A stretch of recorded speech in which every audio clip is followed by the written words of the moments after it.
तो फ्रेंड्स, हम सब बिहार समग्र रिवीजन को कंटिन्यू करते हुए नेक्स्ट टॉपिक पे आते हैं। आज का हमारा टॉपिक होगा शिशुनाग वंश। ये सीरीज आपके बहुत से बिहार गवर्नमेंट एग्जाम में हेल्प करेगा। एग्जाम्पल में बीपीएससी प्रीलिम्स मेंस हो गया, one day exam and all Bihar government exam. So Bihar समग्र के रिवीजन के लिए इस सीरीज़ के प्लेलिस्ट को फॉलो करें। इसमें डेली वीडियोज़ अपलोड किए जाएंगे। सो अगर ये आपके प्रिपरेशन में हेल्पफुल लगे तो press the like button, share with your friend, drop A comment and subscribe my channel. तो स्टार्ट करते हैं। शिशुनाग वंश 412 ईसा पूर्व से 345 ईसा पूर्व तक चला। शिशुनाग वंश हयक वंश के बाद 412 ईसा पूर्व से 345 ईसा पूर्व तक मगध पर शिशुनाग वंश ने शासन किया। हयक वंश के अंतिम शासक नागदशक को पदच्युत करके काशी के गवर्नर शिशुनाग ने इस वंश की स्थापना की। वैशाली को मगध की राजधानी बनाया। मगध की राजधानी वैशाली को बनाया। इसने मगध की सीमाओं का और अधिक विस्तार किया। इसकी सर्वश्रेष्ठ सफलता अवंती के राज्य पर विजय थी। इसी समय वत्स एवं कौशल को भी मगध साम्राज्य में शामिल किया। इसको शामिल किया वत्स और कौशल। शिशुनाग का उत्तराधिकारी कालाशोक या काकवर्ण था, जिसने अपने अल्प शासन काल में पुनः पाटलिपुत्र को मगध की स्थायी राजधानी बना दिया। वार्णभट्ट रचित हर्षचरित के अनुसार कालशोक को राजधानी पाटलिपुत्र में घूमते समय महापद्मानंद ने चाकू मार के हत्या कर दी। किसकी हत्या कर दी? कालाशोक की। जब वो पाटलिपुत्र में घूम रहा था तब उसको चाकू मारकर हत्या कर दी महापद्मानंद ने। महाबोधि वंश के अनुसार कालाशोक के 10 पुत्र थे जिन्होंने मगध पर 22 सालों तक शासन किया। कालाशोक के शासनकाल में ही वैशाली में द्वितीय बौद्ध संगीति का आयोजन किया गया।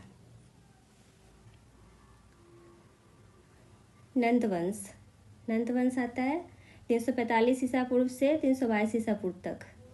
नंद वंश का संस्थापक महापद्मानंद था, जो कालाशोक की हत्या करके बना था। पुराणों में महापद्मानंद को सर्वक्षत्रांतक, सभी क्षत्रियों का अंत करने वाला, एवं एकराट जैसी उपाधियों से विभूषित किया गया है, जबकि महाबोधि वंश में उसे उग्रसेन कहा गया है। उसके द्वारा भारतीय इतिहास में पहली बार एक ऐसे साम्राज्य की स्थापना हुई जो दक्षिण भारत को छोड़कर अखिल भारतीय थी। उसने गंगा के मैदानों को लांघकर विंध्य पर्वत के दक्षिण तक अपनी राज्य सीमा की विजय पताका लहराई थी। वह संभवतः मगध भारत का प्रथम चक्रवर्ती सम्राट बना, पहला चक्रवर्ती सम्राट बना। कौन? महापद्मानंद। महापद्मानंद का प्रमुख अभियान कलिंग विजय था, जिसमें विजय स्मारक के रूप में वह कलिंग से जिन की मूर्ति उठा लाया था। जिन की मूर्ति। हाथी गुफा अभिलेख में महापद्मानंद द्वारा कलिंग में एक नहर निर्मित कराए जाने का उल्लेख मिलता है। नहर बनवाया था। महापद्मानंद को भारतीय इतिहास का पहला शूद्र शासक माना जाता है। प्रायः सभी ग्रंथों में उसे नई जाति का बताया जाता है। नंद वंश में कुल 9 शासक हुए, जिनमें अंतिम शासक घनानंद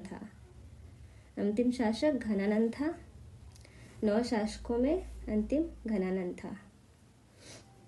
नंद वंश के सैन्य बल, विशेषकर हस्त सेना के कारण ही सिकंदर के सैनिकों ने व्यास नदी के तट को पार करने से इनकार कर दिया था, जिसके कारण सिकंदर का भारत पर विजय अभियान अधूरा रह गया।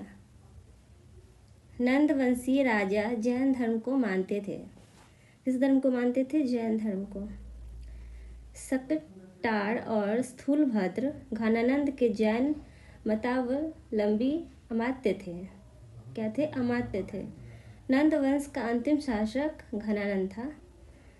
325 ईसा पूर्व तक सिकंदर का भारत पर आक्रमण हुआ था। 325 ईसा पूर्व में सिकंदर का भारत पर आक्रमण हुआ था और नंद वंश का अंतिम शासक घनानंद था। Okay, thank you.